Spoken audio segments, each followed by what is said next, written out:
दिनांक 6 एप्रिलला भारतीय जनता पार्टीचा स्थापना दिवस आणि रामनवमी हा योगायोग या ठिकाणी अतिशय सुंदर आलेला आहे।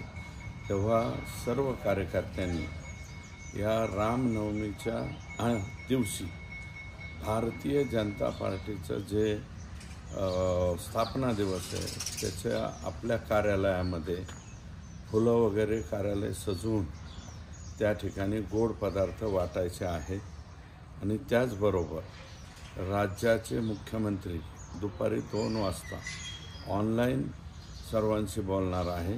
तेव्हा शहरामध्ये ठिकठिकाणी हे कार्यक्रम स्क्रीनवरती दाखवायचे आहे आणि सर्व बूथवरती सर्व कार्यकर्त्यांनी आपल्या घरावरती भारतीय जनता पार्टीचा झेंडा लावून कुटुंबासह सेल्फी काढून भारतीय जनता पार्टीच्या पोर्टलवरती त्या ठिकाणी कार्यकर्ते सांगतील तिथं टाकायचे आहे।